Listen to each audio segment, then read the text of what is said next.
देखिए, मैं आप लोगों को कुछ त्रिकोणमिति का बेसिक कंसेप्ट बता रहा हूँ और ये जो कंसेप्ट है उन बच्चों के लिए हैं जो इनको त्रिकोणमिति समझ में नहीं आ रही है, दिक्कत हो रही है।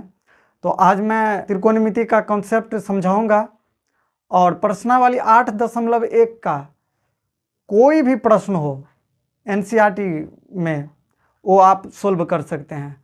तो आइए बोर्ड की तरफ देखिए। सबसे पहले मैं ये समझा रहा हूँ कि त्रिकोणमिति में कोई भी सवाल बनेगा तो समकोण त्रिभुज पर आधारित होगा वो सवाल।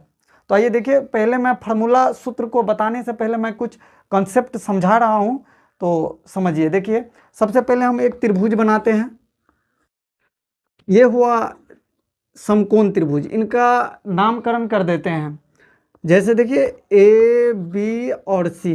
तो इसमें समझना ये रहता है कि जैसे यहाँ पर बी कोण समकोण हुआ तो हम लोग पढ़ते आ रहे हैं 6th क्लास से कि समकोण के सामने वाले भुजा को, जैसे देखिए ये समकोण है, बी कोण समकोण है, तो इस कोण के सामने वाला भुजा जो है वो कर्ण होता है। ये तो जानते हैं हम लोग। अब देखिए यहाँ पर ये प्रश्न होता है कि कोण ये हो गया कोण ए और ये कोण हो गया सी। तो आइए देखिए, हम समझते हैं कि लंब और आधार हम किसको चुने।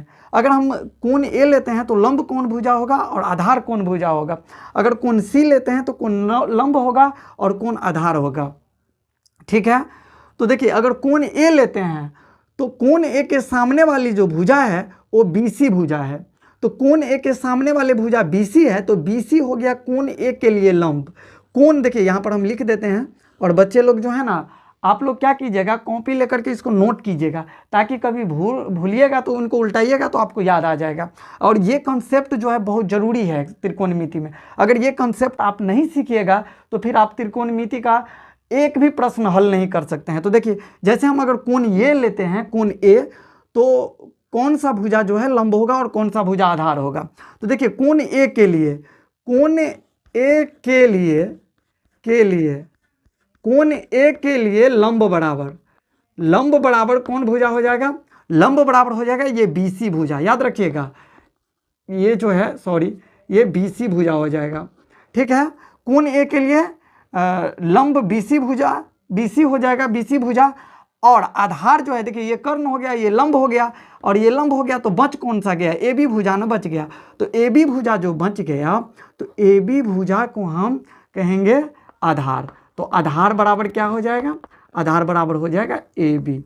चलिए, ये कॉन्सेप्ट हमारा क्लियर हुआ। और दूसरा कॉन्सेप्ट हम समझते हैं।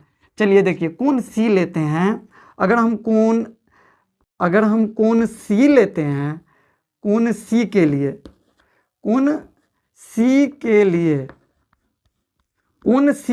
लंब, कोण सी के लिए जो लंब है वो हो जाएगा ए बी भुजा। चूंकि देखिए कोण सी के सामने वाला भुजा ए बी है तो इसीलिए हम इसको ए बी को क्या मानेंगे, लंब मानेंगे। और ये तो कर्ण है, ए सी भुजा कर्ण है, तो आधार कौन सा हो जाएगा, जो बच गया। जैसे देखिए ये बी सी भुजा, तो आधार जो है, आधार आपका हो जाएगा बीसी भुजा। चलिए, ये कॉन्सेप्ट हमारा क्लियर हुआ।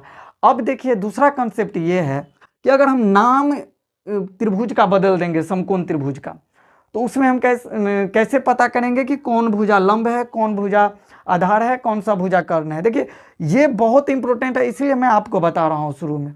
कोई फार्मूला नहीं बता करके मैं पहले ये कंसेप्ट आप लोगों को समझा रहा हूँ ताकि आप लोग त्रिकोणमिति में एक भी सवाल ना छोड़ें। तो आइए देखिए, कोण सी के लिए हो गया। अगर हम नाम अगर चेंज कर दे, जैसे देखिए ए बी सी हुआ, ये भुजा हुआ, तो ए बी सी के जगह पर हम अगर कोई दूसरा नाम रख दें, जैसे देखिए अगर हम पी क्यू आर रख देते हैं, अगर ये सीड्स को हम पी रख दिए और इसको क्यू रख दिए, इसको आर रख दिए, तो देखिए यहाँ पर क्या है, त्रिभुज का जो नाम है वो बदल गया। तो जैसे हमने ए बी सी के लिए किए थे वैसे ही हम पी क्यू आर के लिए करेंगे। तो देखिए कोण पी के लिए, कोण ये पी है तो कोण पी के सामने वाला भुजा ये क्यू आर हुआ, क्यू आर। तो कोण पी के सामने वाला भुजा क्यू आर हुआ तो कोण पी के लिए लंब हो जाएगा ये लंब, लंब कौन सा भुजा हो जाएगा? लंब हो जाएगा, लंब हो जाएगा, लंब हो जाएगा क्यू आर। क्यू आर भुजा क्या हो जाएगा? लंब हो जाएगा। और आधार कौन सा भुजा हो जाएगा? आधार हो जाएगा पी क्यू। ये जो पी है और क्यू है, तो पी क्यू क्या हो जाएगा? आधार हो जाएगा। अब देखिए रह गई बात कर्ण की, तो कर्ण तो हम लोग जानते हैं कि ये पी आर हुआ। समकोण के सामने वाले भुजा को हम क्या बोलेंगे? कर्ण बोलेंगे। चलिए, तो कोण पी हमारा क्लियर हुआ। और जिनको अगर समझ में ना आए तो इसको दोबारा अपना रिपीट कीजिएगा, बैक कीजिएगा और इसको देखिएगा। चलिए, अब आगा जो है कोण आर के लिए, कोण आर के लिए, कोण आर जो है, कोण आर के लिए, कोण आर के लिए जो लंब हम किसको मानेंगे? किस भुजा को मानेंगे? आइए देखिए, लंब हम किस भुजा को मानेंगे? तो कोण आर के लिए, कोण आर के सामने वाला भुजा ये हुआ पी क्यू। तो पी क्यू क्या हो जाएगा? पी क्यू हो जाएगा लंब। और आधार कौन सा भुजा हो जाएगा? आधार आपका हो जाएगा क्यू आर भुजा, आधार हो जाएगा। तो बच्चे देखिए, यहाँ पर क्यू आर जो है ये कर्ण तो हो गया। तो ये कंसेप्ट था हमारा। अब मैं आप लोगों को बता रहा हूँ फॉर्मूला। जैसे देखिए, यहाँ पर पाइथागोरस प्रमेय का फॉर्मूला होता है कर्ण बराबर, ये फॉर्मूला याद रखिएगा। चलिए, कर्ण बराबर अंदर रूट जो है, अंदर रूट हो जाएगा लंब स्क्वायर जोड़ आधार स्क्वायर। ठीक है, पहला नंबर हो गया। दूसरा नंबर देखिए, लंब बराबर क्या होगा? दूसरा नंबर है लंब बराबर, लंब बराबर हो जाएगा अंदर रूट कर्ण स्क्वायर माइनस आधार स्क्वायर। बहुत डीपली से मैं बता रहा हूं, आप लोग समझिएगा इनको। और तीसरा नंबर में है आधार। आधार बराबर क्या होगा? तो आधार बराबर हो जाएगा, कर्ण तो यहाँ पर रहेगा ही, कर्ण स्क्वायर, यहाँ पे आधार। देखिए, लंब था तो आधार कर दिए, और यहाँ पर आधार पूछ रहा है तो ये लंब को यहाँ पर डाल देंगे, लंब स्क्वायर। चलिए, ये हुआ पाइथागोरस प्रमेय का फॉर्मूला। चलिए, आगे जो फॉर्मूला है वो है कि साइन थीटा बराबर क्या होता है? साइन थीटा, साइन थीटा बराबर होगा लंब बट्टे कर्ण। लंब बट्टे हो जाएगा आपका कर्ण। लंब को हम लोग परपेंडिकुलर बोलते हैं, जिसको हम पी से डिनोट करते हैं, और कर्ण को जो है ना हाइपोटेनस बोलते हैं, जिसको हम एच से डिनोट करते हैं। तो आइए देखिए, साइन थीटा हो गया, तो साइन थीटा का उल्टा क्या होगा? साइन थीटा का उल्टा हो जाएगा कौसेक थीटा। यहाँ पर देखिए COSEC और थीटा हुआ, तो कौसेक थीटा बराबर क्या हो जाएगा? तो साइन थीटा का फॉर्मूला हुआ लंब बट्टे कर्ण, तो इसका उल्टा कर देंगे। अगर साइन थीटा का उल्टा कौसेक थीटा है तो क्या कौसेक थीटा का उल्टा साइन थीटा नहीं होगा?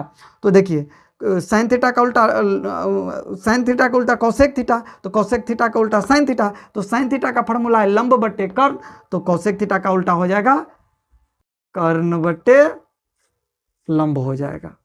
ठीक है,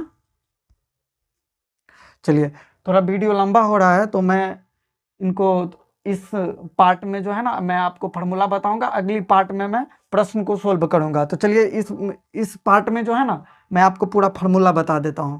यहाँ पर कौसेक थीटा हो गया। अब जो है मेरा छठा नंबर जो फार्मूला है वो है cos theta, COS, cos theta equal to बराबर हो जाएगा आपका आधार बट्टे कर्ण, आधार बट्टे कर्ण हो जाएगा, जिसको अंग्रेजी में बोला जाता है B/H।